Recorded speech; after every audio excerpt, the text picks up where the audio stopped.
നമസ്കാരം, തിരുവല്ല ന്യൂസിലേക്ക് സ്വാഗതം. ഞാൻ മാത്യു കോശി. കേരളം ഒരു തെരഞ്ഞെടുപ്പിൻ്റെ കാലഘട്ടത്തിലാണ്. 140 ജനപ്രതിനിധികളെ തിരഞ്ഞെടുക്കുവാനുള്ള കേരള നിയമസഭയിലുള്ള ഇലക്ഷൻ ഏതാനും ദിവസങ്ങൾക്കകം നടക്കാൻ പോവുകയാണ്. തിരുവല്ല വളരെ പ്രധാനപ്പെട്ട ഒരു മണ്ഡലമാണ്.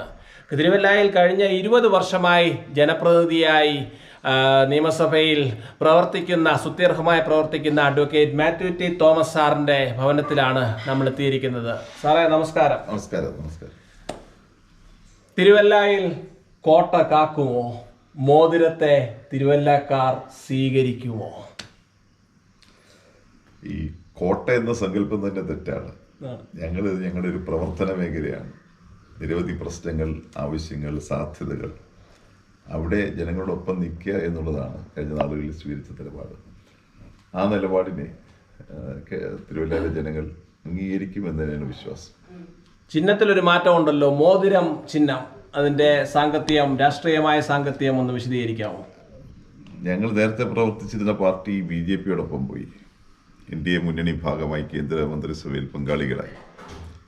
ഞങ്ങൾ മതേതര ജനാധിപത്യ കക്ഷികളുമായി ചേർന്ന് കേരളത്തിൽ ഒരു പുതിയ പാർട്ടി രൂപീകരിച്ചു, ഇന്ത്യൻ സോഷ്യലിസ്റ്റ് ജനതാദൾ. അതുകൊണ്ടാണ് പുതിയ ചിഹ്നം.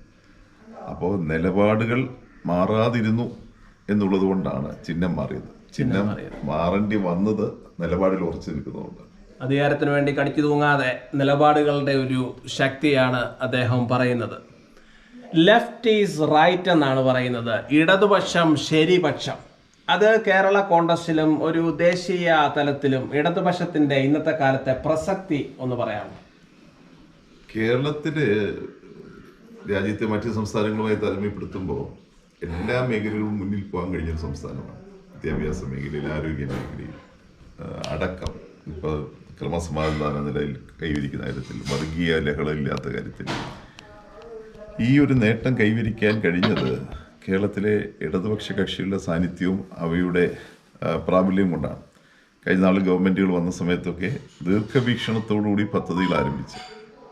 ഇപ്പോൾ ഒന്നാം EMS മന്ത്രിസഭയുടെ കാലത്ത് പ്രാഥമിക ആരോഗ്യ കേന്ദ്രങ്ങളായി ആരംഭിച്ച് പിന്നീട് എല്ലാ സ്ഥലങ്ങളിലും കൃഷിഭവനുകളായി. അപ്പോൾ പഞ്ചായത്ത് തലത്തിൽ തന്നെ കൃഷി, ആരോഗ്യം, വിദ്യാഭ്യാസം ഇതിനൊക്കെ വലിയ പ്രാധാന്യം കൊടുത്തുകൊണ്ട് വർഷങ്ങളായി കേരളത്തിന് ഒരു പ്രത്യേകമായ നിലപാടെടുക്കുന്ന ഇടതുപക്ഷം വന്നതുകൊണ്ടാണ് ഇന്ത്യയിൽ കേരളം ഒന്നാം സ്ഥാനത്ത് പല കാര്യങ്ങളും എത്തിയത്. അമേരിക്കയെ പോലും ആരോഗ്യ നിലവാരത്തിൽ ചില മാനദണ്ഡങ്ങളിൽ നമ്മൾ കവച്ചു വെച്ചിട്ടുണ്ട്. ഇവിടേക്ക് എത്തിയത് ഇടതുപക്ഷം വന്നതുകൊണ്ടാണ്. അതുകൊണ്ട് തന്നെയാണ് ഇടതുപക്ഷമാണ് ശരി എന്ന് നമ്മൾ പറയുന്നത്.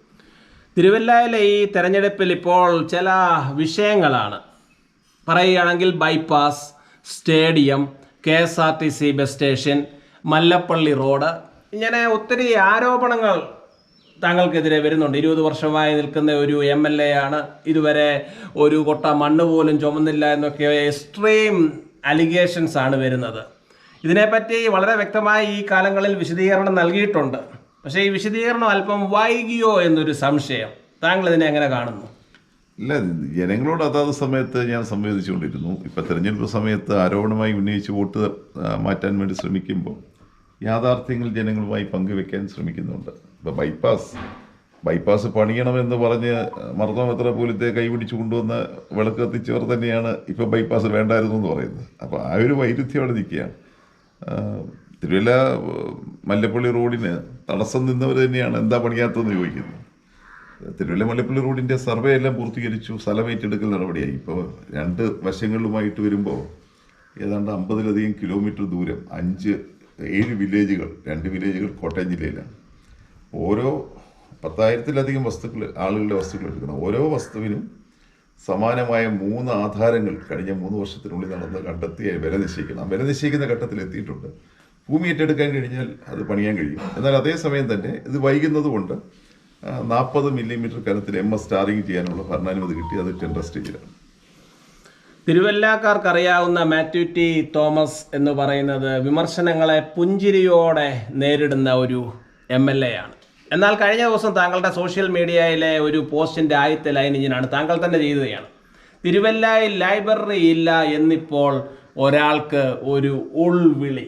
ഒരു സർക്കാസ്റ്റിക് സ്റ്റേറ്റ്മെൻ്റ് ആണ്, ഒരു ആക്ഷേപം പോലെ ഞങ്ങൾക്ക് തോന്നുന്നു. താങ്കൾ അസഹിഷ്ണുത പ്രകടിപ്പിക്കുന്നുവോ? അത് അസഹിഷ്ണുത ലക്ഷണമൊന്നുമല്ല. നിഷ്പക്ഷത ഭാവിച്ചുകൊണ്ട് പക്ഷപാതപരമായി ഈ ഒരാൾ പ്രതികരണം നടത്തുമ്പോൾ വലിയ നിഷ്പക്ഷനാണെന്നാണെന്നല്ല അഭിമാനിക്കുക. അങ്ങനെ പ്രതികരിക്കുമ്പോൾ അതിന് കൊടുത്തൊരു മറുപടിയാണ് അത്. യഥാർത്ഥത്തിൽ 987 MLA ആയിരുന്നപ്പോൾ എൻ്റെ കാഴ്ചപ്പാട് രൂപപ്പെടുത്തിയ ഒരു സംവിധാനത്തിൽ നഗരസഭ തകർത്താണ്. ആ വിഷയം മറച്ചു വെച്ച് വേറൊരു രീതിയിൽ അവതരിപ്പിക്കുമ്പോൾ ഉണ്ടാകുന്ന ഒരു പ്രതിഷേധമായിട്ട് തന്നെ കണക്കാക്കുക. 987 ഞാൻ ആദ്യം ജയിച്ചതിന് ശേഷം കുറ്റപ്പുഴ പഞ്ചായത്ത് നഗരസഭയെ ലയിപ്പിച്ച് പഴയ പഞ്ചായത്ത് ഓഫീസ് ഒരു ലൈബ്രറിയായി ഉദ്ഘാടനം ചെയ്തതാണ്. അതിൻ്റെ ചിത്രം എൻ്റെ കൈവശം ഉണ്ടായിരുന്നു.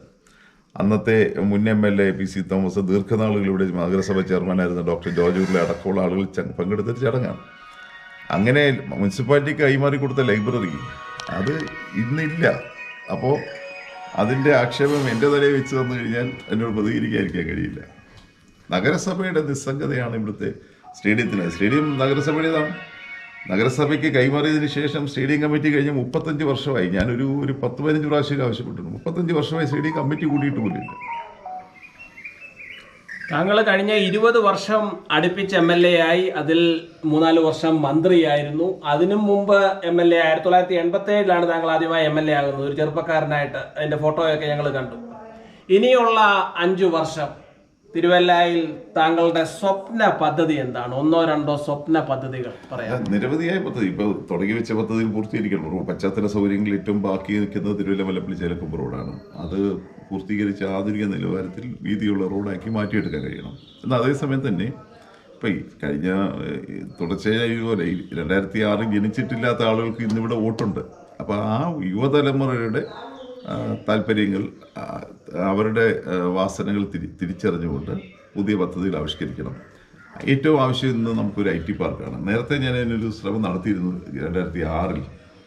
അന്ന് പക്ഷേ ഉണ്ടായ തിരിച്ചടി ഈ നമ്മളെ പുളിക്കൽ ഫാക്ടറിയുടെ സ്ഥലമായി ചേർന്നാണ്. എയർപോർട്ട് ആക്സസ് ഇല്ലാത്തതുകൊണ്ട് IT പാർക്ക് വിജയിക്കില്ല എന്നാണ് ബന്ധപ്പെട്ട വകുപ്പ് കണ്ടെത്തിയിട്ടുള്ളത്. ഇപ്പോൾ തിരുവനന്തപുരത്ത് വിജയിച്ചെങ്കിൽ കുണ്ടറയിൽ അത്ര വിജയിച്ചില്ല. ഇപ്പം നമുക്ക് ശബരിമല ഒരു എയർപോർട്ട് വരുന്ന സാഹചര്യത്തിൽ നമുക്ക് വീണ്ടും IT പാർക്ക് എന്ന ആശയം നമുക്ക് ഏറ്റെടുക്കാമെന്ന്. തിരുവല്ലയെ ഒരു തരിശുരഹിത മണ്ഡലമാക്കി മാറ്റണം എന്നുള്ളതാണ് നമ്മുടെ വലിയൊരു ആഗ്രഹം. 2 പഞ്ചായത്തുകൾ അങ്ങനെ മാറി. എല്ലാ പാടശേരിയിലും കൃഷി ഉണ്ടാവണം. നമ്മുടെ പുരയിടങ്ങളിൽ പരമാവധി പച്ചക്കറി കൃഷി ഉണ്ടാവണം. വിഷമില്ലാത്ത പച്ചക്കറികൾ, ആഹാര സാധനങ്ങൾ നാട്ടിലെത്തിക്കാൻ കഴിയുന്ന രൂപത്തിലുള്ള വലിയ വ്യാപകമായ കൃഷി രീതികളിലേക്ക് പോകണമെന്നുള്ളൊരു വലിയ ആഗ്രഹമുണ്ട്. മധ്യ തിരുവിതാംകൂറിലെ ഒരു പ്രധാനപ്പെട്ട ടൗൺഷിപ്പാണ് തിരുവല്ല. ഇവിടുത്തെ ചെറുപ്പക്കാരെല്ലാം നാട് വിട്ടു പോവുകയെന്നാണ് പറയുന്നത്. നമ്മുടെ ചെറുപ്പക്കാരെ തിരുവല്ലയിൽ അവർക്കൊരു നല്ല ഒരു ഭാവി വരത്തക്ക വിധത്തിൽ എന്തെങ്കിലും പ്രൊജക്റ്റ് ഞാൻ ഉദ്ദേശിക്കുന്നത്